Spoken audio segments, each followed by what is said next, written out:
Nous allons maintenant nous entraîner à utiliser le petit théorème de Fermat en faisant quelques exercices ensemble.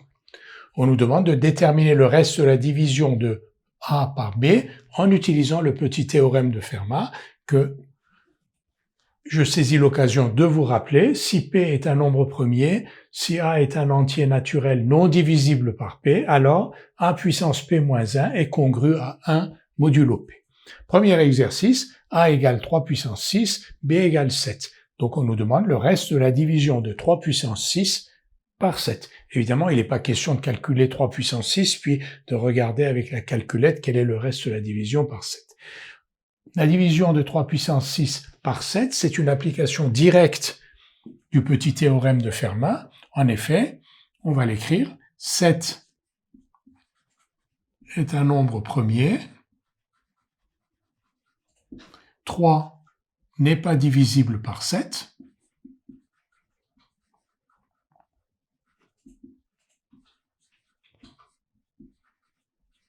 donc d'après le petit théorème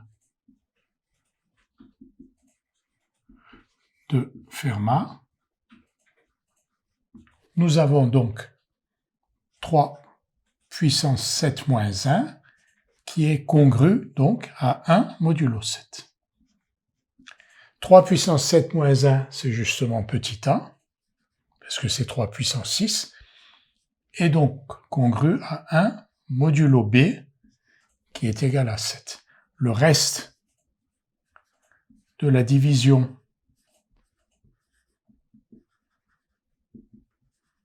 de A par B est égal à 1.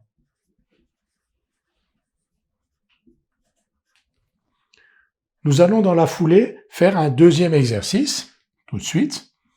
On nous demande le reste de la division de 3 puissance 6n, avec donc n appartenant à grand N étoile, par toujours 7. Donc cette fois-ci, on ne demande pas le reste de la division de 3 puissance 6 par 7, mais de 3 puissance 6n par 7. Alors comment faire? On a le reste de la division de 3 puissance 6 par 7. On a vu que 3 puissance 6 est congru à 1 modulo 7 par application directe du petit théorème de Fermat. Et vous voyez que 3 puissance 6 n, c'est 3 puissance 6 puissance n, et donc par compatibilité des relations de congruence avec les opérations, on a donc 3 puissance 6 puissance n qui est congru donc à 1 puissance n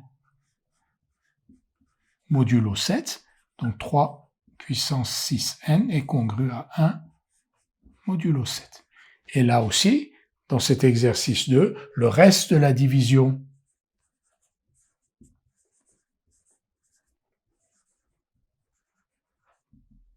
de A par B est égal à 1.